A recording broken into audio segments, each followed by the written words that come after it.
Buenas noches, ¿cómo está señora? ¿Cómo le va señor? Estamos arrancando otra noche de frente a frente aquí por las pantallas de Unión TV en esta noche de jueves. Ya es 29 de enero del año 2026, aunque enero parece interminable. Quiero rendir un homenaje a un querido amigo que se fue, sonidista del grupo JB de Canal 13, Unicanal, el grupo que también integra Radio 1, que lastimosamente falleció en la jornada de ayer, producto de la desidia, una vez más, del IPS, que más que un seguro social parece un lugar donde la gente después de aportar tantos años va a morir de una manera inmisericordia. Siento mucho su partida, le tengo en un hermoso recuerdo de haber sido un gran compañero en mis 5 años en ese grupo de comunicación, y le deseo a su familia una cristiana resignación y que no tengamos que seguir contando de más paraguayos que mueran de esta manera. Alguna vez tenemos que hacerlo por el IPS, y hoy, antes de venir para hacer este programa, en la sala de mi casa eché unas lágrimas porque me conmovió muchísimo escuchar cuando algunos de sus compañeros actuales contaban de manera detallada que él, desde el lunes que se internó en el IPS, estaba pidiendo socorro para que le pudieran intervenir, y una máquina no funcionaba. No pueden seguir muriendo paraguayos de esta manera. Sinceramente es una desidia. Quiero pedir disculpas porque, como se trata de un ex compañero, a lo mejor le ponemos más emotividad y lo sentimos más profundamente, pero es también el caso que se repite día a día con muchos paraguayos que tal vez no tienen el mismo nombre, tal vez no tienen el mismo equipo de compañeros, y tal vez esas muertes no suenan tan fuerte como en este caso, por tratarse de un integrante de un grupo grande de medios de comunicación. Siento muchísimo su partida, pero más siento que en el IPS un montón de personales administrativos, no le quiero cargar la culpa a los médicos. Yo creo que los médicos jamás querrían volver a la casa con el saldo de un fallecido en sus salas, pero le quiero culpar a la gente administrativa, al presidente del IPS, que parece que no tienen corazón, porque si desde el lunes estaba pidiendo socorro, hubieran buscado llevarle a un hospital privado, llevarle a un hospital de salud pública, hacer algo, patear esa máquina para que funcione. Siento muchísimo su partida, de todo corazón, que su familia se pueda recuperar muy pronto y que no vuelva a ocurrir esto con ningún paraguayo. Sea periodista o no sea periodista, que esto no tengamos que seguir contando, y lastimosamente es la crónica diaria. Le pido disculpas a don Alcibiades González del Valle, nuestro invitado esta noche, realmente una personalidad de la literatura, por ende de la cultura, y ni qué decir el periodismo paraguayo. Realmente una palabra mayor. Nosotros aquí en la Unión tenemos la posibilidad de compartir con él durante cada semana en ese hermoso programa que hacen en familia con su hijo Roque González Vera, que es mi amigo, y también con Gaby González Zelada, que es su nieta. Una triple generación que se da en el periodismo y que ellos los disfrutan realmente en este programa que se llama En Familia. Premio Nacional de Literatura 2013, integrante de la Academia Paraguaya de la Lengua Española, también de la misma academia paralela en el caso del guaraní. Y también quiero decir, y le dije antes de empezar el programa, que me encantaría que nos comparta sus anécdotas de aquella asamblea constituyente que concluye un 20 de junio de 1992 y nos regala esta nueva constitución, que hay que explicar por qué me gustaría apelar a sus anécdotas, porque hay un diario en el que iban plasmando la esencia de por qué planteaban cada artículo, y era otro momento. Hoy estamos ya casi 40 años después y tal vez hayan cosas que mejorar o cambiar, pero en ese momento se precisaba esa constitución y fue vital para el camino hacia la democracia. Don Alcibiades González del Valle, gracias por estar con nosotros. Buenas noches. El agradecido soy yo.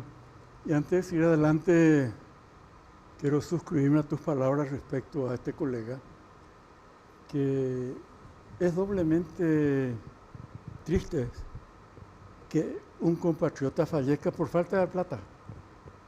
Porque eso es lo que... Sí. Entonces, mis condolencias luego para sus familiares y para los colegas en general, ¿no? Porque, como dijiste, no es solamente porque sea periodista, es un ciudadano, ¿no? Que estaba pagando sus impuestos, y después, cuando necesitaba que ese impuesto se revirtiese en él, no encontró ayuda, ¿no? Sí, terrible.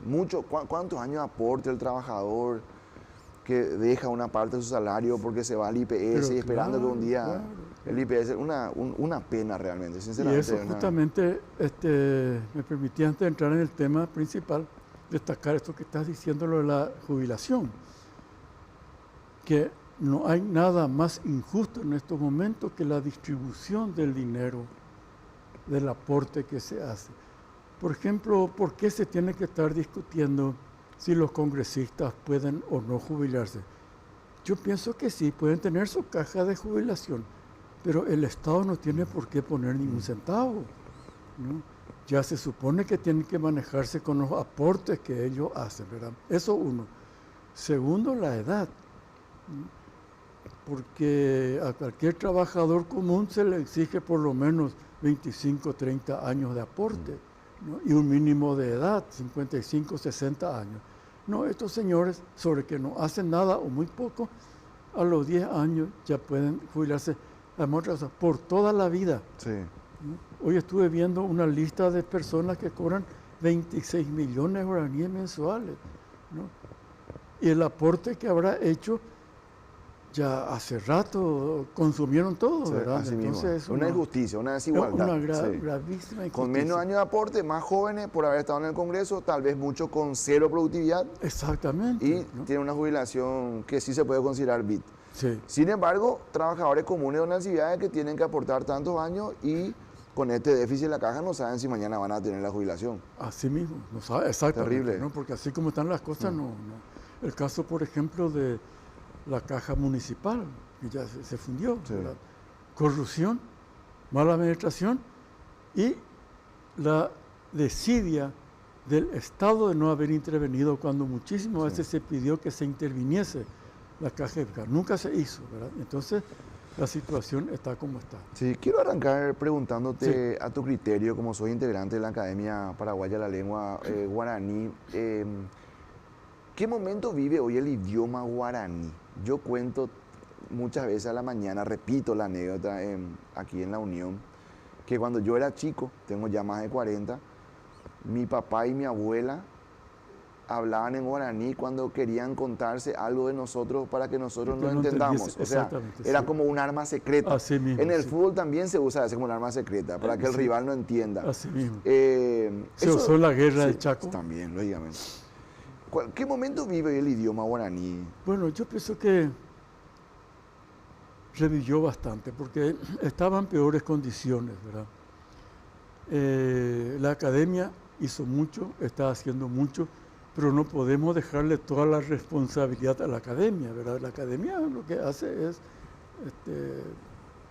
corregir, promocionar, hacer que guste a la gente el idioma, ¿verdad? Pero el guaraní ha pasado momentos muy difíciles. Sí. Incluso ha habido épocas en que sencillamente en las instituciones públicas se prohibía que se hablase el idioma guaraní, incluso en las escuelas, ¿verdad? Se considera guarango. Le llamaba guarango. Ah. Entonces ese juego de palabras hizo un daño tremendo al guaraní porque nadie quiere ser ordinario. Y les parecía que no hablar guaraní daba una cierta distinción, ¿verdad? Y era al revés. O otra cosa peor, que el guaraní impide hablar correctamente el castellano, ¿verdad? Lo cual no es cierto, porque cuanto más idiomas uno maneja, Totalmente. mucho mejor, ¿verdad? ¿Cómo que un idioma le va a estorbar a otro, ¿no? Pero hoy se estudia mucho, hay muchísimas personas que están en los institutos aprendiendo y otros un poco a la fuerza, hay que reconocer, sobre todo los niños, las escuelas, porque el problema está en los neologismos, ¿verdad? Hay palabras que estos chicos nunca escucharon, ¿verdad? Y no se escucha porque no se lo utiliza. Ese es el problema. No tenemos, por ejemplo, una literatura o diarios que vayan a difundir Claro, el idioma, porque sí. todo nuestro medio de comunicación lo hacemos en castellano, ¿verdad? Salvo alguna, aún la radioemisora del interior le dedica un espacio, pero muy breve, al guaraní. Siempre se acude al castellano. Pero aún así, la gente no solamente que habla, sino que le gusta hablar. Y a muchas personas les es más fácil expresarse en guaraní que en castellano. Eso te iba a preguntar, Nancy Sí. Viale, porque en varios momentos de la política nacional se dieron episodios. Por ejemplo, recuerdo un parlasuriano, Neri Olmedo, en una cumbre del Parlasur y intentando hablar en español, bueno, y terminó pasando mal. Recuerdo el exdiputado Carlos Portillo, cuando Sí, llega claro. recién a la capital para ejercer la diputación, intentaba hablar en español y también pasaba mal. La diputada Virina Villanueva, Sí. balbuceando el español, a veces pasa mal. Entonces, ahí uno plantea, si son dos los idiomas oficiales, ¿no es válido que un parlamentario hable enteramente guaraní y que se joda al que no le entiende? Pero es lógico. Es lo que hacen no sé, en Cataluña. ¿Verdad? Sí. Tienes el catalán y ningún catalán te va a hablar. Hablando el español perfectamente, conservan su idioma porque se expresan mejor, se sienten como más cómodos, ¿verdad? Un poco como nuestros campesinos. Por eso yo suelo recomendar que no pueda haber periodista que no hable guaraní, porque ¿cómo se va a comunicar? ¿Qué entrevista le puede hacer, digamos, a un campesino guaraní hablante que procura hablar el español y como no le sale, se Sí. calla, ¿verdad? Y el periodista no sabe preguntar en guaraní y se queda la entrevista a medio camino, ¿verdad? De modo que o pasaría lo mismo con un médico. Un paciente que se da cuenta que el médico no le entiende bien, pero ya no se va nunca más a ese médico. Claro, pero ahí no puede ocurrir que el periodista, no manejando fluidamente el guaraní para dialogar, pero entiende todo el guaraní, no es Entiende. válido que el periodista le pregunte en español, porque también ocurre a la inversa. La persona del interior se expresa mejor en guaraní, pero entiende todo el castellano. Entonces, no es válido en un país con dos idiomas que vos me hables en guaraní, porque yo entiendo todo, y yo te hable en español, porque vos entendés absolutamente todo. Claro, claro que O, sí. o dificulta, o lo ideal es que el periodista hable en guaraní con el entrevistado que habla en guaraní. O en todo caso que su castellano Sí, sea accesible, Mm. ¿verdad? Que no vaya con cosas raras, porque el campesino, el que habla guaraní, entiende español. Sí. Eso está, Es válido. es válido. Entonces, no hay ningún problema en que la pregunta sea en castellano y la respuesta sea en guaraní. Español accesible, decís. Sí, El periodista tiene que usar todos los recursos que tiene, hablando difícil, técnico, con muchos recursos literarios, o el periodista está comprometido a hablar fácil. es lo peor que puede hacer un periodista, es hacerse aparecer como que muy culto, Ah, ¿verdad? Y usa palabras poco conocidas o desconocidas, ¿verdad? Lo que nunca falla en el guaraní ni en ningún idioma del mundo es la sencillez. La sencillez del lenguaje. Claro, pero sencillez no es tampoco vulgaridad, ¿verdad? Usar palabras comunes, palabras que no se tenga que estar pensando dos veces qué es lo que el periodista me quiso preguntar, qué es lo que el periodista quiere decir, ¿verdad? Y el que piensa bien, escribe bien. El problema es cuando hay muchos periodistas que agitan el agua para hacerla parecer profunda. ¿No? Hay que ser sencillo. ¿Cómo es eso? ¿Agitan el agua? Sí, para hacerla parecer profunda, ¿verdad? Bien. Cuando que está en la superficie. Sí. ¿Verdad? Pero quiere parecer profunda y lo que generalmente cae en la ridiculez, ¿verdad? El periodista, si no se sabe hacer entender, tiene que revisar su método. Porque, ¿qué es lo que buscamos en el periodismo? La comunicación. Y comunicarse con fluidez. comunicarse con inteligencia, porque nosotros no podemos enredarle al entrevistado. Si sabemos que en caso, por ejemplo, de alguna persona con pocos estudios, no podemos exigirle demasiado. Eso es de mala fe. Es lógico, eso es querer ridiculizarle a su querer aparecer, yo sé más que vos, ¿verdad? Y es el peor pecado que puede cometer un periodista, que era aparecer como sabiendo más que su entrevistado. Aunque lo sepa. Aunque lo sepa. Sí. Porque de allí que solemos con frecuencia que un periodista, sobre todo de televisión y de radio, comienza y discute con su entrevistado, se pelea con su entrevistado. Eso es absolutamente falta de ética. Yo no tengo entonces, ¿para qué le invito? Si yo sé que piensa distinto a mí, entonces voy a respetar sus ideas y no comenzar a insultarle en público, ¿verdad? Eso es mala fe. Claro. Los medios tienen que hablar de lo que la gente tienen que entender. Claro, pero a ver, los medios tienen que hablar de lo que la gente quiere o la gente tiene que seguir lo que los medios ponen. Bueno, hay dos cosas, ¿verdad? Porque la noticia, ¿qué es la noticia? Es lo que el periodista cree que puede interesar a los demás, ¿verdad? Pero siempre basado en suposiciones, porque por más experiencia que tenga el periodista, es difícil que pueda tomar ciertos temas en la certeza de que eso va a gustar a todos, ¿verdad? No. Ahora, hay noticias que de por sí mismas necesariamente impactan, ¿verdad? Que no hace falta pensar mucho si va a gustar o no. Pero se parte de la idea de que el periodista vive del comentario de la gente. El periodista escribe sobre lo que supone... Pero eso hace periodismo para la gradería. Exactamente. ¿Verdad? Ahora, pero tampoco puede ceder demasiado, ¿verdad? Solamente por entenderme, yo no puedo acudir a vulgaridades, ni mucho menos a groserías. Si no me entienden mi claridad, paciencia. Es decir, yo no puedo bajarme hasta el analfabeto. Tengo que hacer que el analfabeto suba, no hasta mí, sino hasta cierto punto, hasta un punto medio cultural, exactamente, ¿verdad? Acortar la brecha sería. Exactamente, eso sería lo ideal. Pero no ponerse siempre en profesor. Eso sí que... Don Alcibiades González del Valle tiene que manejar 30 minutos en el caótico tránsito en Asunción. Se sube al vehículo, pone radio y está en AM. Y el periodista está diciendo groserías. ¿Qué hace don Alcibiades González del Valle en ese momento? Bueno, hay dos cosas.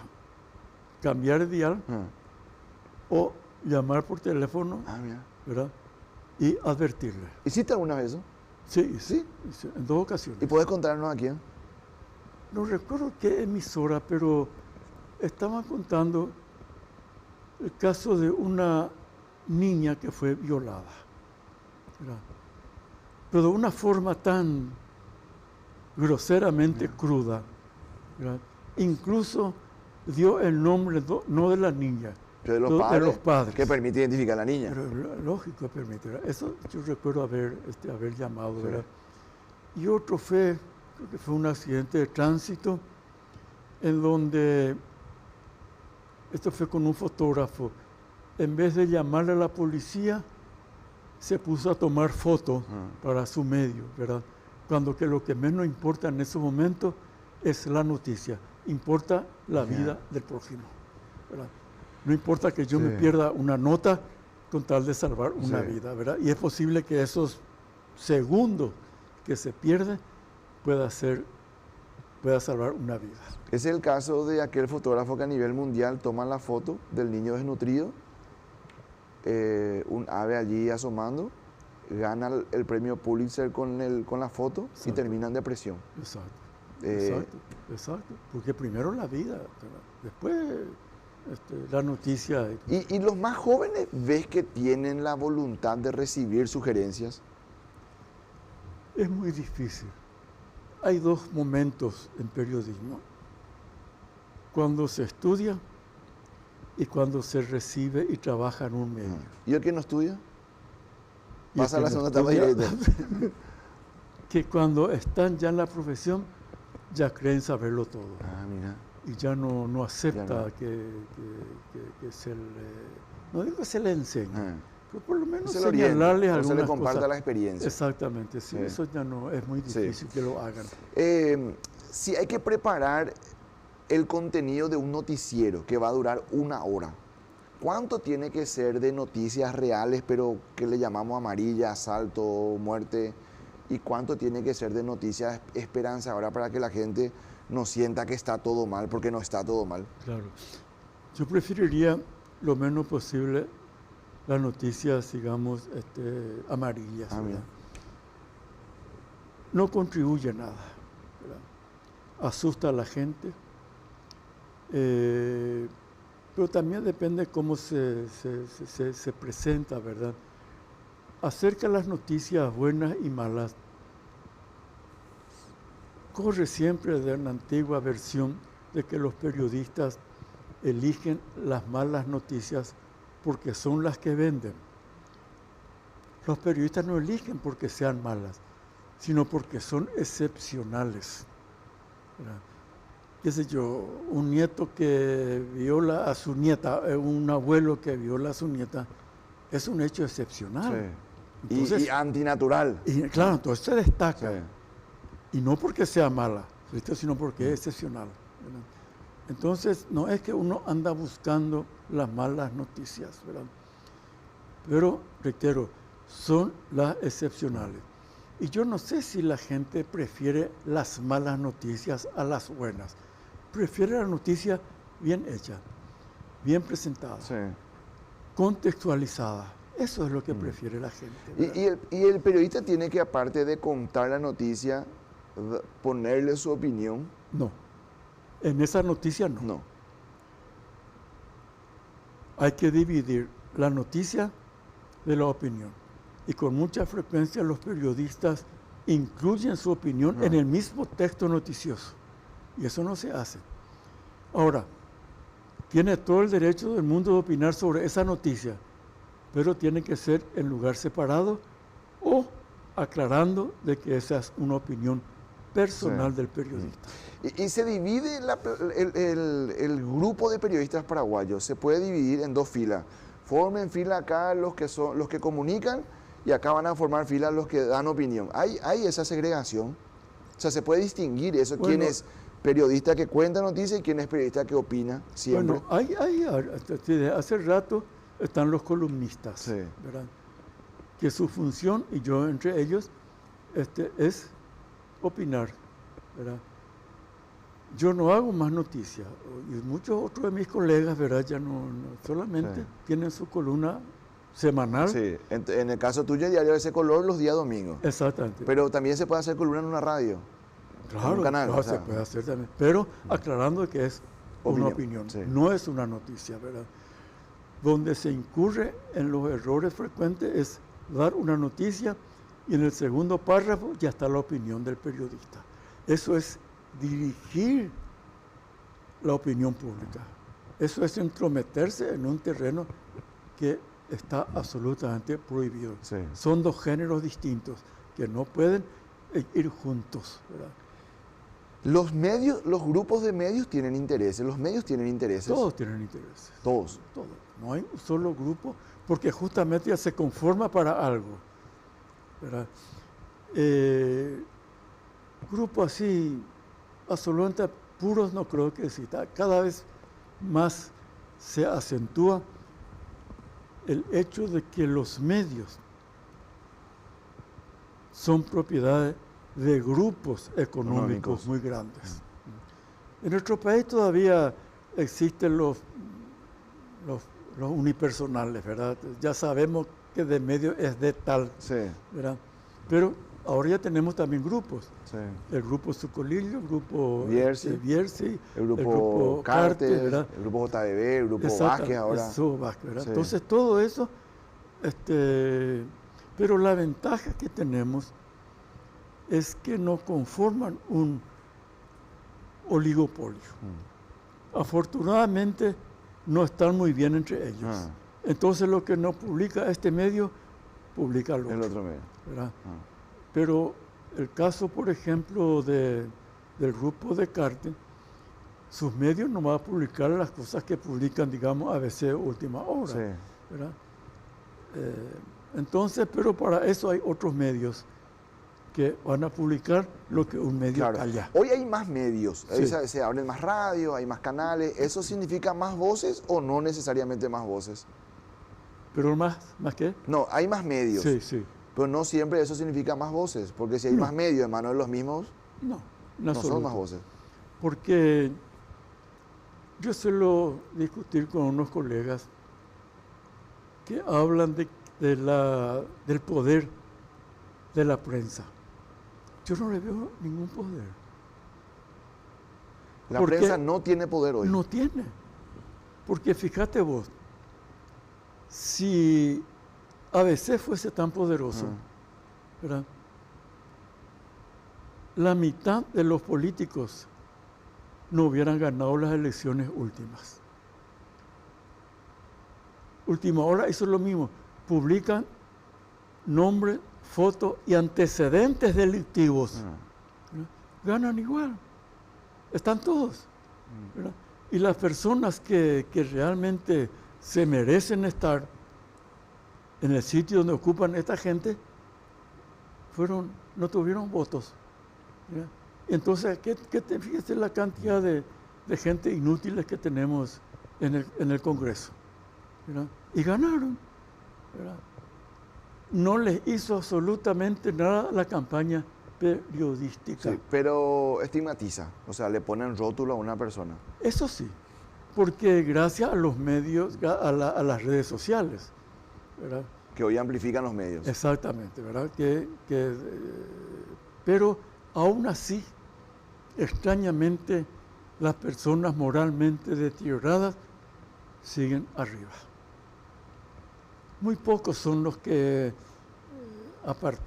se apartaron del camino por culpa de informaciones o campañas periodísticas, ¿verdad? Pero ¿qué pasa? En definitiva, nuestra función no es castigar ni premiar a la gente, informar. Informar para que las instituciones respectivas tomen carta en el asunto. Si yo estoy denunciando un hecho, Petropar, ¿verdad? Es para que algún fiscal se entere de lo que está pasando, o la Contraloría General de la República, y lo haga y tome carta en el asunto. Hasta ahí. Después, es que mi función no da para más. Sí. Yo no puedo ir a apresarle a alguien. Mi función es informar. Sí. Ya que hablamos del caso de ABC Color, que es referencia, es un medio de referencia, tiene su importancia histórica también. Sentí que ABC es proporcional en la crítica, y te voy a poner una serie de episodios. Intervención en simultáneo, Ciudad del Este, Asunción. Para ABC, Nenecho era un delincuente. Para ABC, Nenecho era aparentemente un perseguido político, o por lo menos no se le cargaba la misma tinta. Sentí que en eso hay verdad, o que probablemente a veces un medio pueda caer en el riesgo de no estar siendo proporcional en la crítica. Ningún medio lo es. Cada medio tiene su corazoncito. Cada medio tiene su corazoncito. Claro. Entonces carga más la tinta en uno que carga más la tinta en otro. De pronto cae en el error de que, bueno, la dirección tiene confianza en sus periodistas. Sí. Y que el periodista escribe, supone que tiene que ser esa, más o menos, la correcta. Pasó un caso con un intendente, yo soy de Ñemby, y ABC Color le persiguió de una forma así implacable por supuesta defraudación o estafa, ¿no? Y después fue eso a la fiscalía no encontró absolutamente nada, y a veces, como si nada, se cayó, ¿verdad? Pero el daño estaba hecho. La imagen, por lo menos en el sector opositor, estaba bastante deteriorada. Puede hacer mucho daño, sin duda, ¿verdad? Pero no es la salvación. El poder de la prensa no es para salvar. Pero ese daño un medio hace por error, por confusión, por error, o un medio hace eso a veces a sabiendas de que lo que uno está planteando es mentira y la justicia no va a sostener. Bueno, hay una cosa elemental. No publicar absolutamente nada que no puedas comprobar. Nada que no esté apoyado por los documentos. Y si yo estoy tratando de bandidaje a un intendente o lo que fuera, yo tengo que demostrar, acá está, esto es. No puede quedarse en la noticia sin documentación, ¿verdad? Por eso es que es esencial dar la fuente para un periodista. ¿De dónde sacó esa noticia? Sí.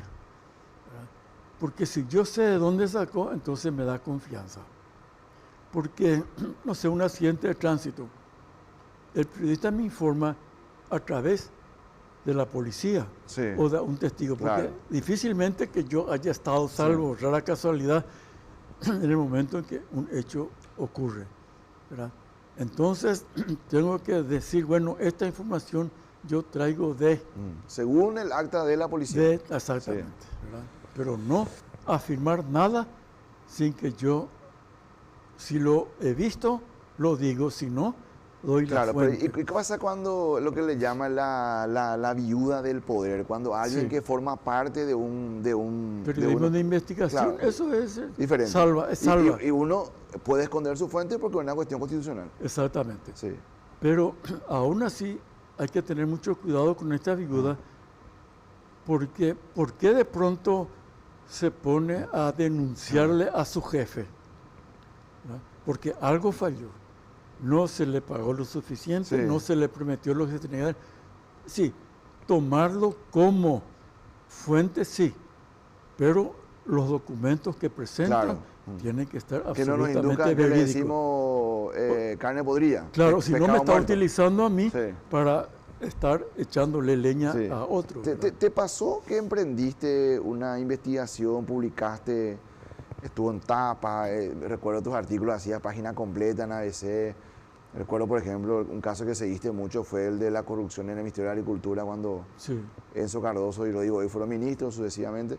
¿Te pasó una vez que publicaste algo y por el camino te diste cuenta que no era tanto como pensabas que era? Nunca. ¿Nunca? Nunca. ¿Y desechar una noticia? Por eso es que hasta hoy tengo el orgullo de decir que nadie me desmintió. Nadie me llamó mentiroso. ¿En cuántos años de periodismo? Y tengo 65 años por ahí. Por Dios, nunca alguien te dijo, Alcibiades miente. Exactamente. Ahora, se puede discutir mi opinión. Es otra cosa. No se está de acuerdo con mi opinión, pero mentir no. Porque yo me baso en documentos, ¿verdad? Ahora, en mis opiniones soy subjetivo, naturalmente, porque la opinión es esa, pero información no. El caso de Enzo Cardoso está absolutamente todo documentado. ¿Verdad? Por eso que todos están en la cárcel ahora. Se supone que estarán. Están todos condenados, A uno creo que le salió 11 están todos condenados. 8 años, ¿verdad? Porque ya era escandaloso, ¿verdad? Pero para llegar a publicar, no lo hice con las primeras documentaciones. Estuve juntando, porque yo sabía que una vez que se publique, ya después ya se me va a cerrar todos los caminos. Claro, ¿y qué pasa cuando el periodista, por esta cuestión de la primicia, publica con el primer papel que tiene y después no puede avanzar en la historia? Preferible que pierdas la primicia y no que después te trate de mentiroso. Porque cuando te ganas esa fama, después ya difícilmente te sacas de encima. La pucha, me picó, ya ese periodista picó, ya no. Claro. Yo era... ¿Y te ocurre que pones la tele y vos decís, no... Exactamente, cambia. No, este es bola. Vamos a escucharla porque claro. ¿pasa eso? Sí. Mira. ¿Y qué grupo hay más? ¿De los que puedes confiar o de los que no puedes confiar? Mitad y mitad. Mitad y mitad. Porque no te olvides que la mitad de los medios de comunicación están en manos del cartismo. La mitad. Sí, la mitad. Y a ellos vos no le mirás. Suelo ver para ver qué es lo que piensan, ¿verdad? Pero no estoy de acuerdo. Ahora, yo pienso que en una democracia debe existir este tipo de periodismo, porque tenés la otra versión. Sí. Pero vos no podés quedarte con una sola. Pero está comprobado también, Nancy. No. Yo sé que vos tenés el rigor mucho más pulido que nosotros, que somos incipientes en esto, ¿verdad? Frente a tu trayectoria. Vos sabés que ambos grupos hacen periodismo para la gente que piensa igual. O sea, así mismo. Un medio grupo Carte hace periodismo y quien ve el cartista. Así mismo. El otro grupo hace periodismo anticartismo y quien ve el anticartista. Así o sea, mismo. ni uno ni otro grupo le convence al contrario. Así Nadie mismo. le convence al contrario. Y eso es un error. Por eso te digo, hay que leer, conocer las dos versiones. Sí. No puedes quedarte con una sola. Hablando de dos versiones, yo era muy pibe, estaba en la primaria.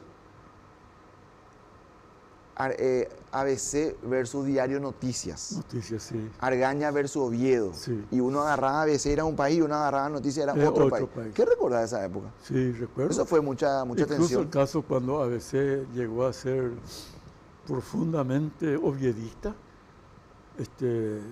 Yo estuve en contra, obviamente, ¿verdad? Mis columnas estaban dirigidas exclusivamente en contra de Oviedo. Y te publicaban igual. Bueno, esa es la libertad de expresión. Porque, y conte que esto tengo que irme a tu pregunta original de la Constitución. Sí. Antes de la Constitución del 92, los directores tenían el derecho de no publicar la opinión que va en contra del editorial, corregir el trabajo de un periodista, ¿verdad? O enojarse con ese periodista, ¿verdad? Entonces, la Constitución del 92, y yo fui uno de los proponentes, le da al periodista columnista la posibilidad de escribir sin censura del medio en el cual trabaje, ¿verdad? Porque es elemental que un periódico tiene que tener siempre las dos versiones. ¿No? La pluralidad de noticia y de opinión es fundamental en una democracia, ¿verdad? Porque solo porque soy periodista, ¿cómo no voy a tener el derecho de opinar? ¿Verdad? Incluso en contra de la línea editorial del medio. Y ahí aparece la figura o la premisa de no existe delito de prensa, sino delitos comunes a través de la ejercidos a través de la prensa. Bueno, y cuando se aprobó este artículo, no te imaginas el lío que se armó en los medios. Que queríamos quedarnos con los periódicos, que los directores ya no iban a poder dirigir su medio, que esto y lo otro. Yo estuve un año castigado, estuve totalmente... En el freezer. El freezer, ¿verdad? Y otro compañero de última hora, a eso lo expulsaron, ¿verdad?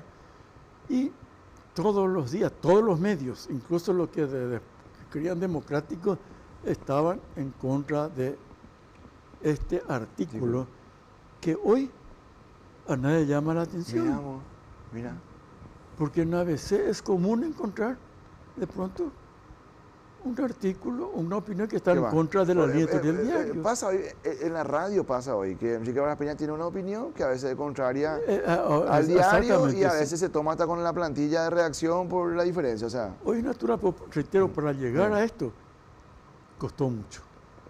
Los dueños no entendieron que la pluralidad de ideas es un negocio. Claro, es exacto, porque hace más creíble el medio. Pero claro, porque tiene de un hecho tiene las dos versiones, ¿verdad? Porque si no, ¿qué pasa? Es muy común hasta hoy. Se da,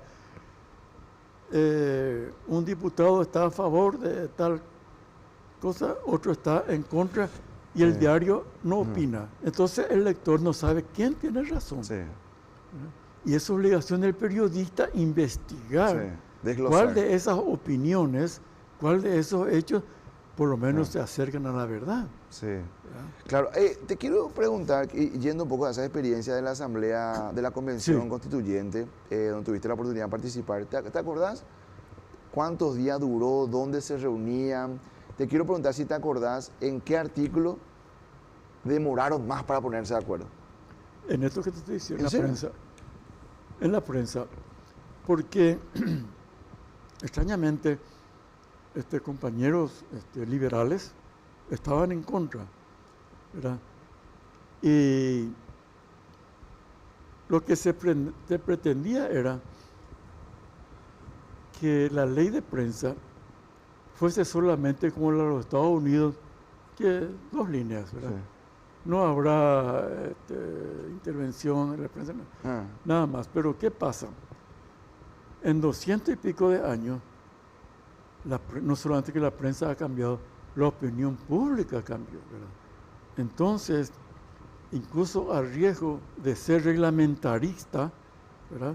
Tenemos 3 artículos que defiende al periodista, defiende al lector y defiende Claro. a los medios. ¿Verdad? Esto que acabas de Sí. decir, ¿verdad? Ya no puede clausurar, porque la dictadura, para molestarle o castigar al director, le castigaba a todo el personal, ¿verdad? Incluso a los canillitas, ¿verdad? Porque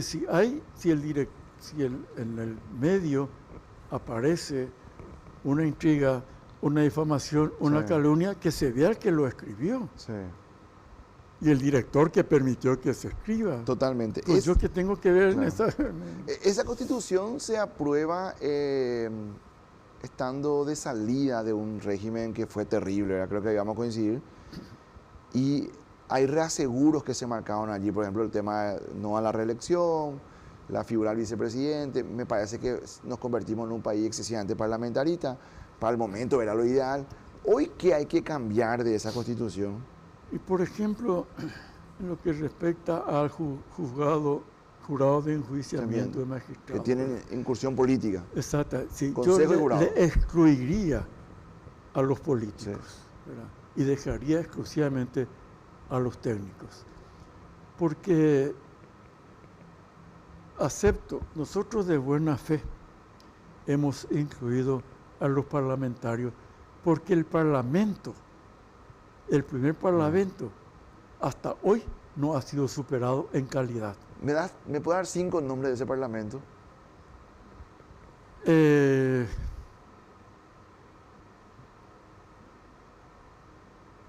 Pacielo. Sí. que González estaba- Casabianca. Sí. Después le tenemos a este historiador famoso, pucha, no me viene ahora. Después están la gente del Mopoco, que vinieron, ¿verdad? Pero con una instrucción así, increíblemente. En este momento, pero enseguida me van a venir 15 nombres, ¿verdad? Entonces, ese primer parlamento nunca ha sido superado. Y desde entonces vino descendiendo y hemos llegado al momento de hoy. Sin embargo, en la radio de ABC, Enrique Varas Peña dice una vez a la semana que este es el parlamento más representativo que tenemos por el voto preferencial. Bueno, más representativo, pero para abajo, ¿verdad? Nunca los analfabetos estuvieron tan bien representados como ahora. Ah, mira, nunca los analfabetos tuvieron... Claro, nunca. Nunca los sinvergüenzas han sido tan bien representados como ahora. Nunca los corruptos han sido tan bien representados como ahora. Sí tienen su gente ahí todo. Sí. ¿Hay alguien que salve el honor? ¿Hay excepciones? Hay, claro que hay. Pero en una votación pierden lejos. Claro. Pierden lejos, pero minoría, ¿verdad? Sí. Porque el problema que seguimos teniendo es que se actúa de manera bloque, ¿verdad? Sí. El bloque tal no va a ceder 1 milímetro, no va a aceptar ni siquiera la verdad más elemental. Totalmente. ¿Por qué tenemos que estar en este momento discutiendo el caso, por ejemplo, de de los diputados, el dinero que ponen por 10 años y después cobran ya toda la vida, ¿verdad? Esa es una injusticia absolutamente que tenemos que desechar, pero no se puede. ¿Por qué? Porque a la mayoría cartistas les gusta que siga el problema así como está. Sí. Viernes 15 de junio del año 2012. Sí. ¿Te acuerdas? Sí. Curuguatú. Sí, Curuguatú. El presidente de entonces, Fernando Lugo, habla en una conferencia, habla cortito, un par de cambios, habla cortito y anuncia la integración de una comisión de notables. Sí. Y te nombra. Sí. ¿Lo charló contigo antes? Sí, él no, pero su secretario privado, su jefe de gabinete. El gabinete civil era Miguel Ángel López Perito. Bueno, él me llamó, ¿verdad? Pero al día siguiente, después de haber estado, le llamé y le dije, mira, sabes que no me animo. Cuando te llamó, yo le dije, yo acepté. Sí, pero ¿qué te dijo ahí? Queremos... Si queremos que se esclarezca este hecho.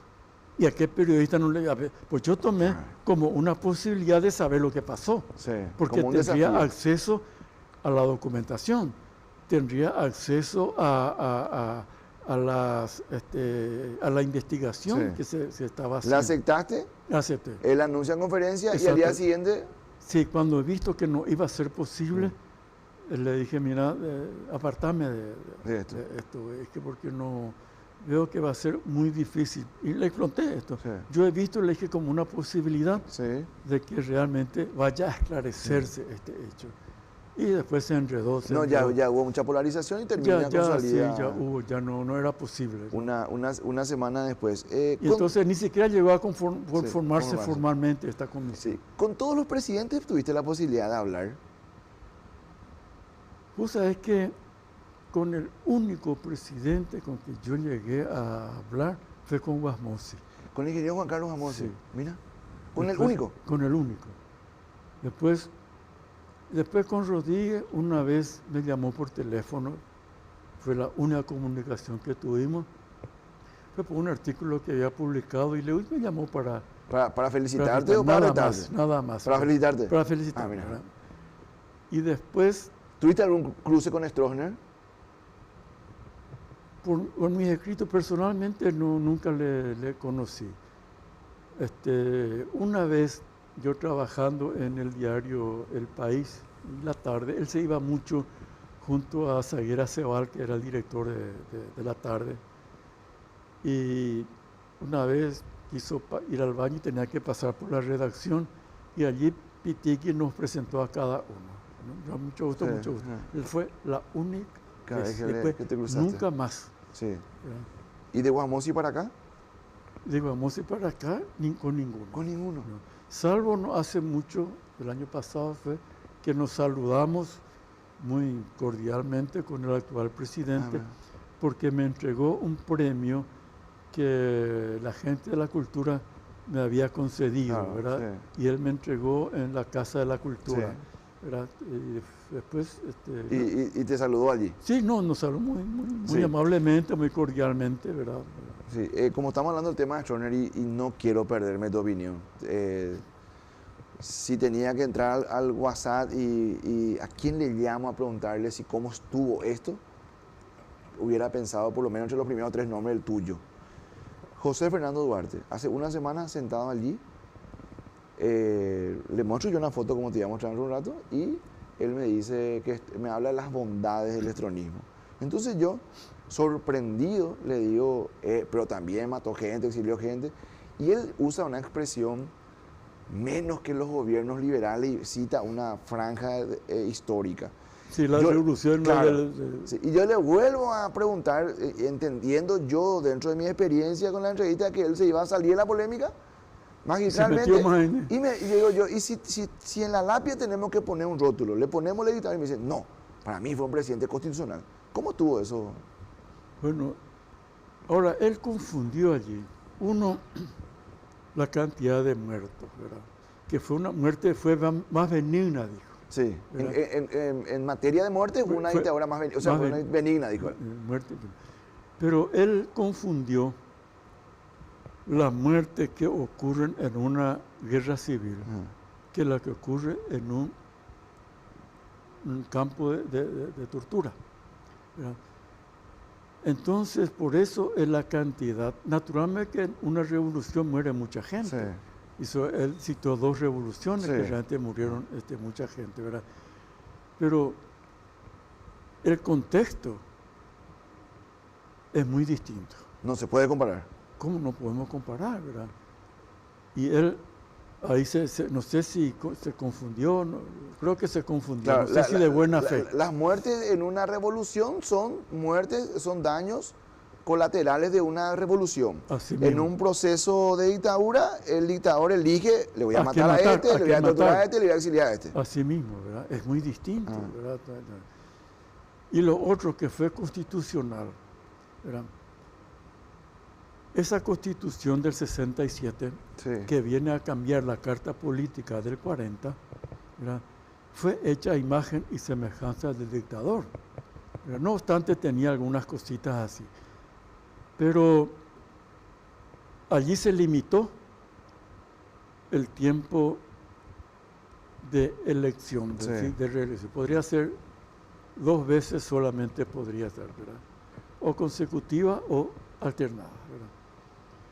Cuando se estaba llegando a los 10 años, fue que hubo una reforma y se sacó los de 2 periodos y quedó solamente podrá ser reelecto. O sea, indefinidamente. Ya indefinidamente. Eso, por ejemplo, en ninguna constitución democrática figura el tiempo indefinido de una elección. Se le pone un límite, ¿verdad? Pero él llama constitucional porque se cumplió esa constitución. ¿Pero qué constitución? Pero que exactamente, una constitución muy creada. A ver, creo que podemos convenir que José Fernando Ugarte se le escucha a un muchacho muy instruido. O sea, creo que en eso hay una coincidencia generalizada. ¿Lo hace adrede o lo hace porque instala un discurso que él puede capitalizar electoralmente dentro de la ANR? Pues yo no sé cómo un joven puede presentarse con estas ideas, ¿verdad? Hay una cosa muy común en nuestro país. Es saludable ver que los jóvenes salgan al exterior a estudiar, a instruirse, y luego vienen a su país para contribuir con el país, con lo aprendido afuera. Pero, ¿qué pasa? Uno tiene mucha esperanza en que ese joven va a venir a trabajar realmente por cambiar lo que necesitamos que se cambie. Pero vemos que a los 6 meses ya es uno más, absorbido por el ambiente. Terminan cooptados por los partidos y la misma cosa. Bien, ya se usa, ya es urrero, ya defiende determinadas cosas que no se puede absolutamente defender, y que estoy seguro que afuera habrá pensado, pucha, yo cuando llegue a mi país voy a trabajar por este cambio. ¿Verdad? Y después uno termina siendo uno más, y que es lo que está pasando con este muchacho. Sí. Don Alcibiades, es un gustazo charlar contigo. Te quiero decir eso con todo el cariño del mundo. Muchas gracias. Y por la hora es esclavizante. Te quiero mostrar unas fotos antes de irnos y que me digas qué opinión te merecen estas fotos. La primera foto acá en la noche, por favor. Para Don Alcibiades González del Valle. Alfredo Stroessner. Fue un dictador en serio. Desalmado, corrupto y de una vanidad inmensa, y que quería hacer creer a la gente que estaba para el famoso paz y progreso. Ni paz ni progreso. Siguiente foto. Don Humberto Rubín. Yo le admiro a Humberto Rubín. Fue un luchador, fue un tipo estupendo. Yo lo quería mucho a él porque él se jugó mucho. Ahora, después todo por la libertad. Aparece por una foto por allí, suele aparecer con Stroessner, pero lo que hizo después, pagó todo, suponiendo que haya sido un pecado esa foto con Stroessner, ¿verdad? Pero pagó con apresamientos, pagó con hostigamientos. Con la clausura de su radio. Sí, le clausuró con la radio, ¿verdad? Sabes que se fuera a tirarle piedra a la radio, en fin. No, es admirable. ¿Irrepetible? ¿Irrepetible? No, yo pienso que tenemos gente que pueda sustituirle, ¿verdad?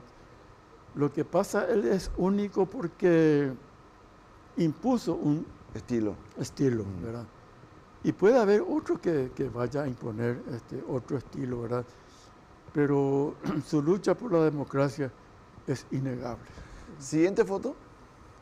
Víctor Benítez. Víctor Benítez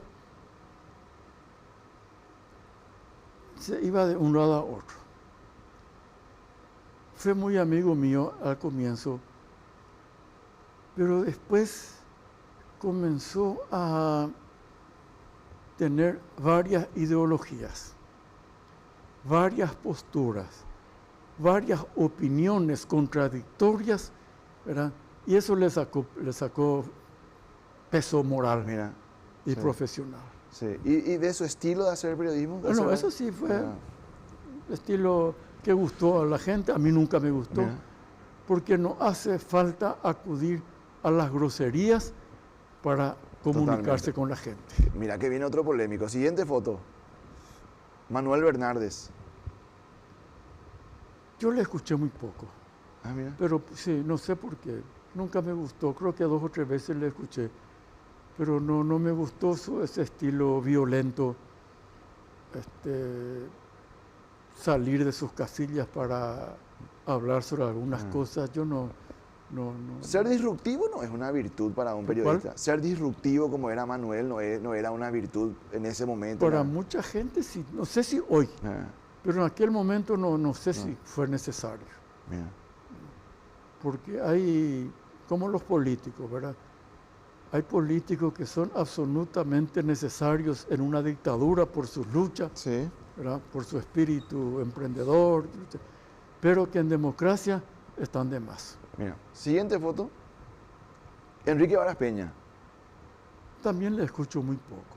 ¿En serio? Pero sí, en radio, pero sí le suelo leer en Los domingos diario, porque ¿verdad? su columna está casi al lado de la tuya. Sí, pero no estamos de acuerdo. No estamos de Sí. acuerdo. ¿Qué no te gusta de él? Uno que defiende lo que yo nunca defendería, ¿verdad? Por ejemplo, y se llevó una lección con esto de hace poco de la Unión Europea, ¿verdad? Que él estuvo siempre en contra, ¿verdad? Y sus mismos amigos después comenzaron a aplaudir esa institución, ¿verdad? Que como lo es, ¿verdad? Pero es mi amigo, yo le tengo admiración por un lado, pero por otro lado no estoy de acuerdo en todo lo que propone. Y esa dinámica que plantea él de llevar la contra a la postura a veces del grupo de medios en el que él trabaja. No, eso está bien. Está bien. ¿Contribuye eso? Tiene derecho, Sí. ¿verdad? Primero, tengo que decir de que defiendo la libertad que tiene de expresarse. Sí. No tiene por qué nadie hacerle callar. No tiene el ABC no tiene por qué castigarle por eso, ¿verdad? Tiene todo el derecho de opinar como opina. Yo no opino como él, pero eso no quiere decir que tenga que opinar totalmente. como yo. Siguiente foto. Horacio Cartes. Es un daño terrible Bien. para el país. Sucede que no está preparado culturalmente, emocionalmente, para ser líder de un partido como el coloradismo, ¿no? Fíjate vos que el cartismo dejó de ser un movimiento colorado y es el partido mismo, ¿verdad? El daño que causa con su postura de líder es increíble. Ahora mismo vemos que él decidió que Aliana sea el próximo presidente de la República, ¿no? Antiguamente, los candidatos salían de una convención, ¿verdad? Salían de una reunión partidaria, pero Cartes obvia eso. Él sencillamente dice, bueno, fulano va a ser presidente. Y se inclina por Aliana, que para mí no es la mejor persona que pueda dirigir nuestro país. La fama que tiene le desacredita totalmente, ¿verdad? Pero, reitero, el cartismo es un problema para nuestro país. Siguiente foto, Fernando Lugo. Yo esperaba mucho más de él. A la hora de tener que decidir, no lo hacía. Incluso esa catástrofe de Curuguatí, ¿verdad? Se incubó con él, porque los agricultores vinieron a traerle las mismas quejas de siempre, y Lugo no les resolvió. Y eso terminó con una explosión Y después. después vino la explosión. Terrible. Eso está claro. Sí. Siguiente foto, Mario Aldo Benítez. Flojo. Yo pienso que pudo haber sido un mejor presidente. Pero tiene la virtud de por lo menos no mezclarse demasiado en los asuntos que no deben mezclarse, ¿verdad? Por ejemplo. Es un hombre, me parece que fue una persona decente y no se hace sentir como se hace sentir los otros, ¿verdad? Y creo que fue una buena persona, pero también quedó a mitad de camino. Mira. Y la última foto de la noche que es de rigor, ¿verdad? La del presidente actual, si ponemos ahí, Santiago Peña Palacio. Yo no sé si él maneja este país. No se nota que tome decisiones difíciles. Sí. Y pienso que le es mucho más cómodo que le sugieran tomar decisiones, ¿verdad? Le falta mucho para ser presidente de la República de un país, aunque sea del Paraguay, ¿verdad? Le falta mucho. Reitero, no toma decisiones. ¿Le da el tiempo para rectificar rumbo? Ya no. Ya no.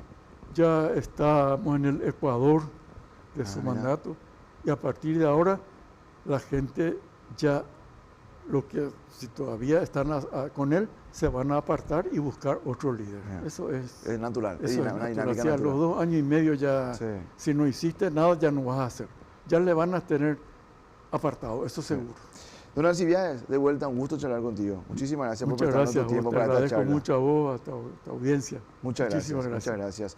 Don Alcibiades González del Valle, periodista, escritor, es él, integrante de la Academia Paraguaya de Lengua Española, también de la misma academia, pero de la lengua guaraní, Premio Nacional de Literatura año 2013 y también constituyente, una de las personas que forjaron con su conocimiento la Constitución que hoy tenemos y que también debatimos esta noche aquí en Frente a Frente. Ponemos de vuelta este capítulo hoy a las 23 para la gente que llega un poco más tarde a la casa y mañana todos los cortes en redes sociales también para que la gente pueda darle me gusta, comentar o compartir.